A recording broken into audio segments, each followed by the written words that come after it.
स्वागत है आप सभी का करंट अफेयर खजाना में। तो आइए, आज है 25 अप्रैल, तो 25 अप्रैल के सारे करंट अफेयर्स देख लेते हैं। इधर आपको मिलेंगे current affair plus trick to learn current affairs. तो आइए, इधर आपको और क्या क्या मिलेगा। स्पेशल क्वेश्चन मिलेंगे डिस्क्रिप्शन में, plus important facts of the day, यानी कि आज के दिन जितनी भी घटनाएं घटी हैं सब बताई जाएंगी।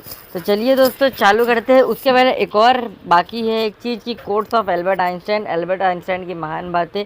देखिए वो क्या बोलते हैं, कल से सीखो, आज के लिए जियो, कल की आशा रखो, ज़रूरी बात यह है कि प्रश्न करना मत छोड़ो। वो कहते हैं कि कल जो भी घटित हुआ है उससे सीख लो।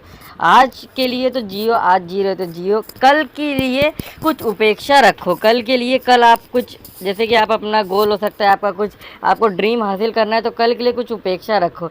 ज़रूरी बात क्या है इसमें, वो कहते हैं कि प्रश्न करना कभी मत छोड़ो। आप क्यूरियस बनो, हर एक चीज़ के लिए सवाल करो। जब आपको सवाल का जवाब मिलने लगेगा तो आप खुद ही, आपकी नॉलेज बढ़ जाएगी। इसीलिए वो कहते हैं कि ज़रूरी ये है कि प्रश्न करना मत छोड़ो। चलिए फिर तो चालू करते हैं अपना पहला प्रश्न। देखिए, और ये क्या है, फैक्ट विद्रोह समूह जिसे हाल ही में खबरों में देखा गया है किस देश से जुड़ा है। फैक्ट विद्रोह समूह तो किस देश से जुड़ा है, चार देश, चार देश का नाम है। तो अभी देखिए ट्रिक क्या है, फैक्ट ग्रुप। देखिए फैक्ट विद्रोह ग्रुप समूह यानी कि फैक्ट ग्रुप कहाँ है, किस देश का है, चाड। चाड तो आपको कैसे याद रखना है, fact group is equal to Chad, यानी कि चार देश से यह संबंधित है। आइए देख लें इससे इंपॉर्टेंट फैक्ट्स। देखिए 2016 में जो fighters of the front for change and cornered in Chad, यानी कि जो फैक्ट विद्रोह समूह का गठन किया गया था 2016 में, हाल ही में इन विद्रोहियों के खिलाफ लड़ाई के दौरान चाड के राष्ट्रपति इदरीस डेबी की मृत्यु हो गई। तो अभी इधर ही राष्ट्रपति, इनके राष्ट्रपति यानी चाड देश के राष्ट्रपति इदरीस डेबी की मृत्यु हो गई है। चलिए अगला प्रश्न देख लें। निम्बस किस देश की प्रमुख क्लाउड सेवा परियोजना है, किस देश की है, तो ये इजराइल की है। आपको याद कैसे रखना है, Nimbus is equal to Israel, यानी कि देखिए निम्बस किस देश की प्रमुख क्लाउड सेवा परियोजना है, तो आपको सिर्फ याद रखना है निम्बस है इजराइल देश की क्या प्रमुख क्लाउड सेवा। आइए अब देख लें इंपॉर्टेंट फैक्ट्स। देखिए निम्बस इजराइल की एक प्रमुख क्लाउड सेवा परियोजना है जिसका उद्देश्य सरकार, रक्षा प्रणाली और अन्य क्षेत्रों में क्लाउड सेवाओं के लिए एक समाधान प्रदान करना है। हाल ही में जो इजराइल के सरकार ने देश के सार्वजनिक क्षेत्र और सेना के लिए क्लाउड सेवाएं प्रदान करने के लिए $1 बिलियन के प्रोजेक्ट के लिए अमेजन वेब सर्विसेज AWS और गूगल को चुना है। यानी कि $1 बिलियन के लिए, $1 बिलियन का प्रोजेक्ट के लिए किसे चुना गया है, अमेजोन और गूगल को चुना गया है। आइए अगला प्रश्न देख लें। किशोर नंदलास्कर का निधन हुआ है, वह किस वो प्रसिद्ध क्या थे, तो वह प्रसिद्ध एक्टर थे, वह अभिनेता थे। तो देखिए वो मराठी अभिनेता थे। किशोर इज इक्वल टू एक्टर का, आप काका से भी याद रख सकते हैं, काका से, के यानी कि किशोर जी, ए यानी कि एक्टर, यानी किशोर जी क्या थे, एक्टर थे। तो चलिए इनसे संबंधित जानकारी क्या है। देखिए प्रसिद्ध जो भारतीय मराठी एवं हिंदी फिल्मों के लोकप्रिय अभिनेता किशोर जी का निधन हो चुका है। किशोर जी न्यू वर्ष 1982 में नवारे सगले गढ़व, यानी कि ये मराठी फिल्म के साथ अपना करियर की शुरुआत की थी। किशोर जी नंदलास्कर जी का आखिरी बार महेश मांजरेकर की वेब सीरीज जिसका नाम है 1962 the war in the hills से उनका किरदार देखा गया था, यानी कि वो इनके अंतिम थी, आखिरी वेब सीरीज़ थी, इसके बाद उनका निधन हो गया। चलिए अगला प्रश्न देखिए। भारत के 68वें ग्रैंड मास्टर कौन बने हैं, तो कौन बने हैं, अर्जुन कल्याण जी। तो आपको कैसे याद रखना है, 68 GM is equal to Kalyan Jewellers. आपको कैसे याद रखना है, यानी जो 68 GM यानी कि ग्रैंड मास्टर, जी यानी ग्रैंड, M यानी मास्टर, 68वें ग्रैंड मास्टर कौन बने, कल्याण ज्वेलर्स, यानी कि अर्जुन कल्याण जी। कल्याण ज्वेलर्स बहुत फेमस है, तो आप इससे याद रख सकते हैं कि कल्याण जी यानी कि अर्जुन कल्याण। सरनेम आप याद रखेंगे तो ऐसे ही आपको याद आ जाएगा, तुरंत क्लिक हो जाएगा माइंड पे।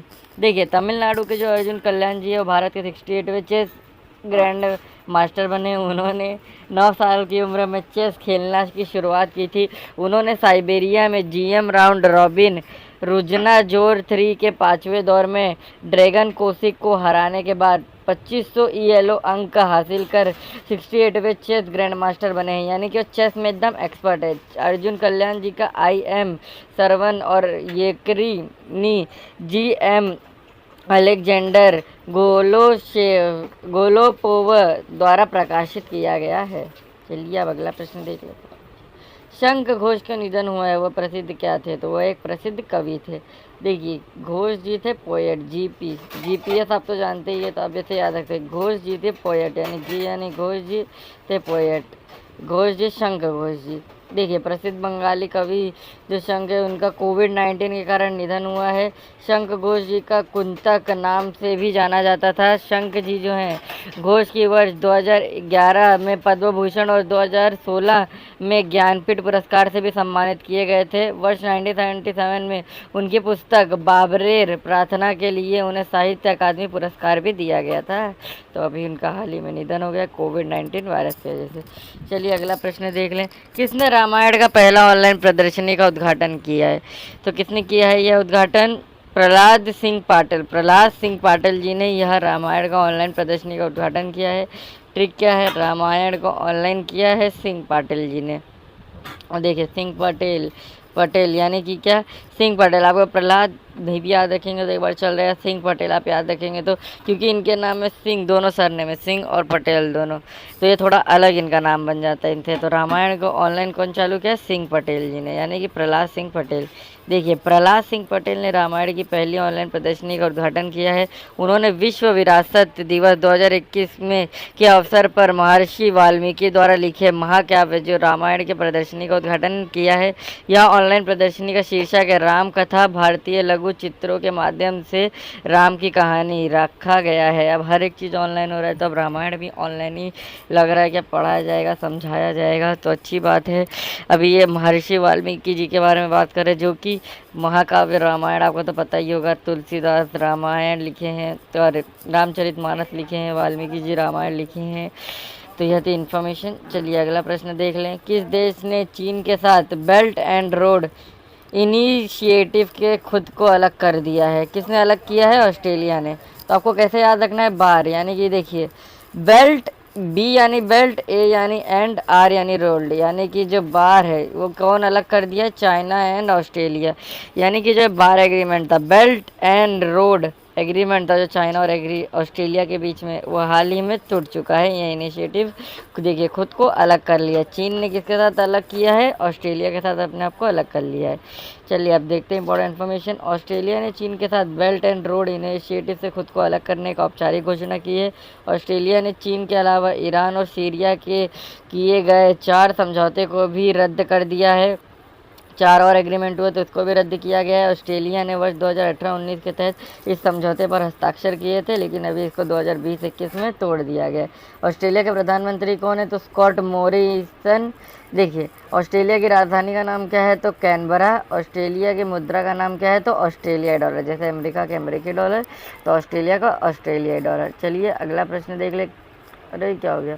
किस देश की KRI नंगल 402 पनडुब्बी लापता है? तो किस देश की? इंडोनेशिया देश की है। तो आपको कैसे याद रखना है? नंगल सबमरीन इंडोनेशिया की है। देखिए KRI नंगल, यानी कि जो नंगल पनडुब्बी यानी सबमरीन जो पानी के अंदर जाती है, तो नंगल सबमरीन कहाँ की है? इंडोनेशिया की है, जो कि अभी हाल ही में लापता हो गई है। इससे इन्फॉर्मेशन क्या है? इंडोनेशिया देश के जर्मन निर्मित KRI नंगल 402 पनडुब्बी लापता हो गई है। इंडोनेशिया सेना कमांडर के अनुसार पनडुब्बी में 72 घंटे के बाद पर्याप्त ऑक्सीजन है। इंडोनेशिया नौसेना ने हिंद महासागर में देश के समीप 164 से 328 फीट की गहराई तक इस पनडुब्बी को खोजने का भरपूर कोशिश की। इस पनडुब्बी के अंदर ऑक्सीजन है। ऑक्सीजन आपको पता ही है कोविड के समय कितना ज़रूरी है। इंडोनेशिया नौसेना के प्रवक्ता जूलियस के अनुसार ये पनडुब्बी समुद्र तल से 500 मीटर के ऊपर डूबने में सक्षम थी, परंतु शायद यह पनडुब्बी 100 से 200 मीटर नीचे डूब गई है।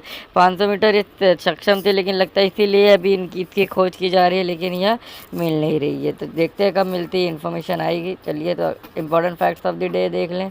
देखिए 1678 को फ्रांसीसी सेना के वाईप्रेस शहर पर कब्जा कर लिया गया था और 1867 को जापान की राजधानी टोक्यो में विदेशी व्यापार की अनुमति दी गई थी, यानी कि फॉरेन ट्रेड की अनुमति दी गई थी। तो ये सारी बातें, आप हमारा चैनल सब्सक्राइब कर दीजिए, कमेंट कर दीजिए और शेयर भी कर दीजिए हमारी वीडियो। तब तक के लिए बाय बाय।